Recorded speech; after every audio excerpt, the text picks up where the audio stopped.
Hey, good evening, Talkin' Fight fans. It's Neil the Deal here with my Monday show, talkinfight.com, live boxing. We're doing the boxing on Monday, guys, and thanks a lot for all the great comments. Shares have been great. Again, the subscriptions and those likes have been going up. Huge. Liking it more and more and more and more. So thanks a lot for all the support. We always really appreciate it. Before I go anywhere, guys, I'd like to thank a bunch of my friends, basically my family and friends, so to speak, things that have been happening recently with myself. And I just want to say hi to, this is kind of funny because all these people's names start with a D. So I don't know. I don't understand this guy. We have a virus notification here. Sorry about that. But there we go. Now, I wanted to say thanks to the guys. I hope you had a great weekend. All you Talking Fight fans, I certainly did. And I wanted to thank my friends that I hung out with. Dr. Rock, of course. Daryl, the guitar player. Thanks, Daryl. And Big Don on bass. So that's the triple D right there. And I had a great time this weekend. It was a lot of fun. And we watched a lot of football. We're going to talk about that on Wednesday. That'll be coming up. So we'll go over my predictions. And yeah, we did pretty good again. Put some money in your pocket. There you go. So let's move right on to what we were talking about last week, and we're going to recap what happened last weekend in the fight field. All right, pro boxing on the weekend. I watched a bunch of matches, and they were great. Like we're talking total boom, boom. Like it was awesome. Like one of those one of those weekends that I really enjoy. The last two weekends have been really, really enjoyable as far as the boxing matches and the quality of the fights have been just at the top of the league, like at the heat, right at the top of the hill. These guys are the real deals. Well, I'm the Neil the Deal, but these guys are the guys that actually are right there with some of my favorite fights of the year, and they didn't disappoint. So let's get right into it. We had a December 4th big fight, MGM Grand, Las Vegas. Eddie Hearn's Matchroom Promotions that was on DAZN. He presented Devin Haney, world champion, versus 2012 Olympian Jojo Diaz. Now, this fight I was looking forward to all year. These guys are, like I say, some of the best in that division. And that division, the lightweight division, we've talked about it all year, the last couple of years. And it is stacked. Like we're talking super high performing guys in this division. And some of them now are going to move up in weight because it's just a logjam of we're all of them are superior fighters, like fantastic fighters. All of them. So there's something's got to give. There's only so many belts, but there's so many guys that deserve to have these belts. So that fight went off December 4th. It was a WBC lightweight title was on the line. Haney put that up, and to me, guys, one of the best fights that I've seen in quite a long. The fights this weekend were great. So uh, it went the distance. Haney won by unanimous decision 117-111, 117-111, and 116-112. All right. So now the fight was amazing. So you got to watch that one. All right. If you didn't see it, you missed out, but you can go to YouTube and check it out again. It was fantastic. Uh, I mean, Haney, this is a couple of things about Haney. So you guys know who we're dealing with. This guy was 26-0 going into the fight. Diaz was 32-1-1. I believe the only loss he had was to Gary Russell Jr., who is probably has the fastest hands in the world. That guy's hands are like lightning speed. And during the fight, there were some things that I saw that changed the playing field for Haney. And the one thing that I noticed was he had a 7-inch reach advantage over Diaz, and that played a big part in that fight with Haney and his jab always coming out. Boom, boom, boom. There's that jab. Keep him off. Keep him away. Uh, Diaz originally was supposed to fight Ryan Garcia, but that didn't happen. So after he lost to Russell, then they brought this fight, and he can fight any of these guys. Like Diaz is a fantastic young talent. He could fight Teo. who fought Camboso last weekend. We all know what happened there. Shocker of the year.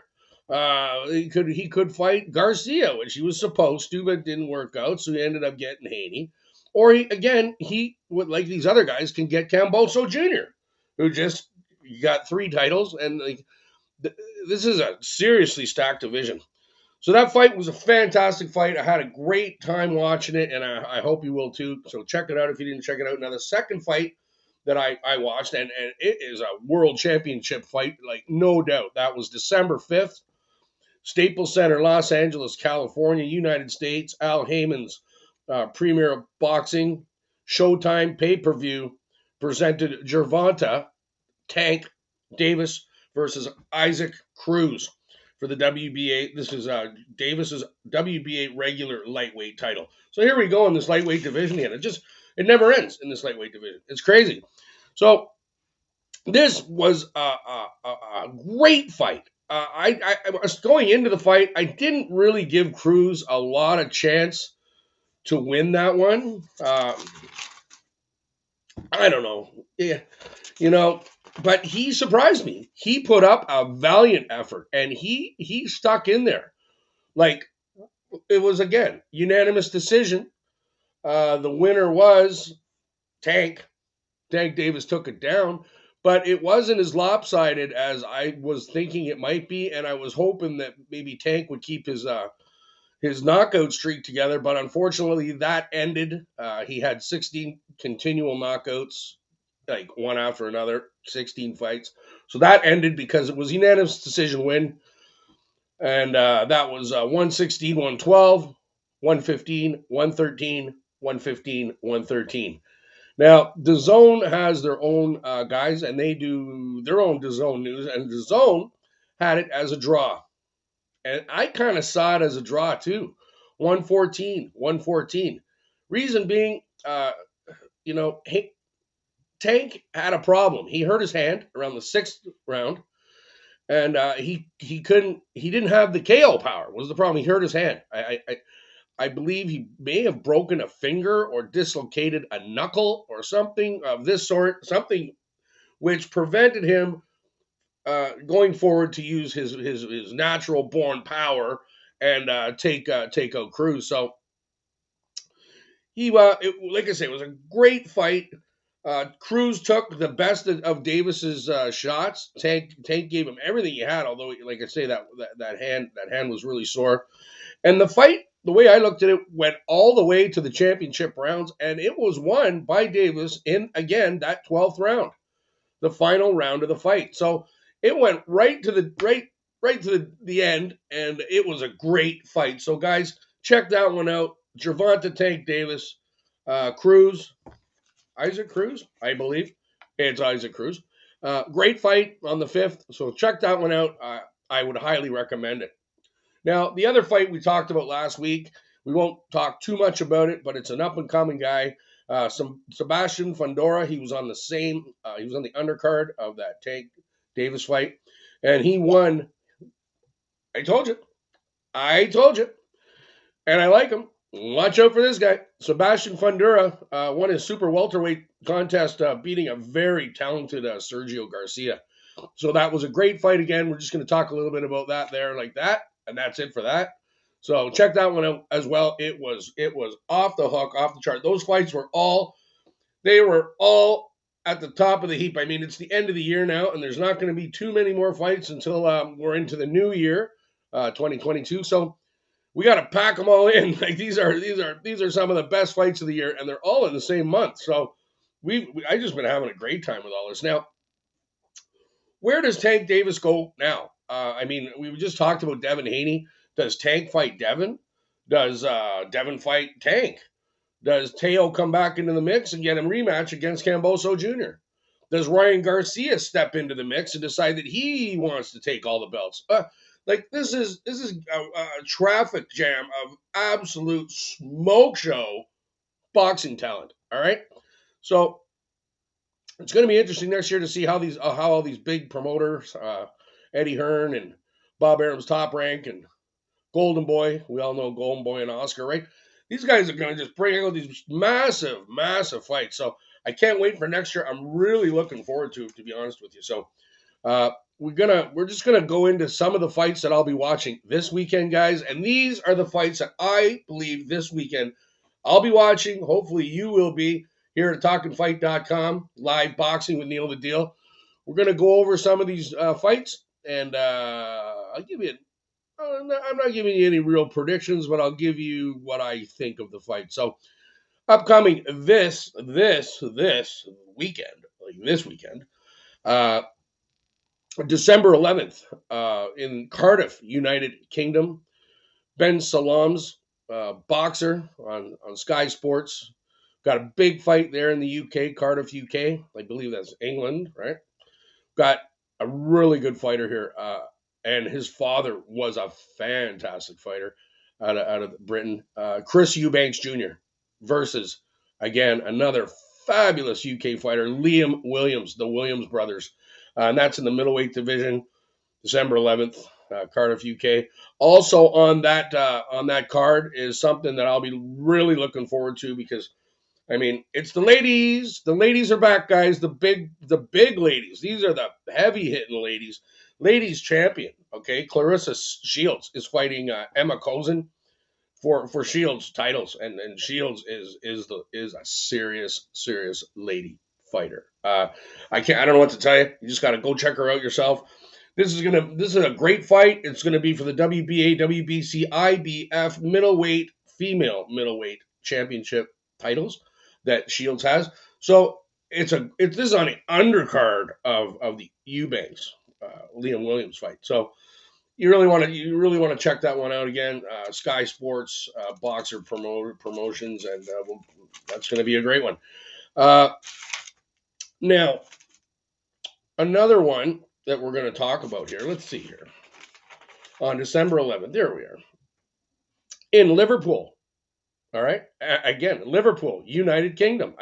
This weekend is the Bangers and Mash series. I don't know what you want to call it, but all the big ones are over there that I'm watching. So I'm going to get myself a couple of Guinnesses and, like I just said, a little Bangers Mash and mushy peas and stuff like that. And I'm going to have all that. Maybe you guys might want to do that too. December 11th, Liverpool, United Kingdom, Eddie Hearn's Matchroom Promotions. On the Zone. Eddie's involved with the Zone. I love the Zone, guys. If you want to, get a subscription, I highly advise it. I have one. I love it. It's great. Big fight, welterweight division. We got Conor Benn, who I've talked about in previous episodes, versus Chris Algieri. Fabulous fighters. Like, we're talking top of the heap. And I'm really looking forward to this Conor Benn fight. I think that, and Algieri is this is going to be a barn burner kind of stuff where you don't want to miss any of this stuff. This is the really good fights, all right? And then, again, this is great. We have the ladies champion fighting and then I'm really loving the ladies boxing. To be honest with you, it's like a breath of fresh air. Okay, because a lot of when MMA came out, we all know it sort of started shadowing the boxing. And that crap is glorified street fighting. It's for not even girls. That's fucking crap, man. Anyways. They're very talented guys, but it's a glorified street fight, dude. I don't want to fight in the parking lot like an idiot. Let's go. This is real stuff. Boxing, proper. You know what I'm saying? And the ladies champion is fighting again. Another ladies champion. It's going to be fun. These great ladies. Katie Taylor, she's a fighter. She's a jumper, and she's a fighter. Versus Farusa Sharapova. Didn't I say last week something about what? Like, the tennis player is now decided that now that she's retired, I don't know, she changed her name. I don't know. We're gonna look into this one, and I suggest you guys look into it too because I don't know. Sharapova, okay, and they're fighting for the title, ladies. WBC, WBA, IBF, and WBO lightweight titles. Those are Taylor's titles. She is a monster in there. Like, those two girls are probably the two biggest in the world, Clarissa Shields and Katie Taylor. It doesn't get much bigger this weekend, guys. Really, it really doesn't get much bigger. So that's what I got for you. I think you guys, like I say, sit around, call the people, call the family, call the friends, whatever you got. Get the buddies together and watch these fights and enjoy yourselves. I know I will be. Thanks for coming out for TalkinFight.com Boxing Mondays. All right, 8 o'clock. Thank you for the likes. And I always say the greatest of all time, yep, is him, but it is what it is. So we'll see you on Wednesday. We're going to be doing our NFL boxing, Talk and Fight Live, NFL. Today we did the boxing. So boxing is Mondays, the NFL show is Wednesdays, and the NHL show is Fridays. So hopefully you get a bit of time and come out and see me because I really like coming out and seeing you guys. So have yourselves a great week. Best of luck to y'all on the weekend. These fights will be fantastic. I'll be watching them. Hope you are too. Take care. We'll see you Wednesday. Like. Hit that like button and hit the notification bell. Just keep punching that notification bell. All right. Neil the Deal. Take it easy on the pension. Get better, not bitter. Take it easy.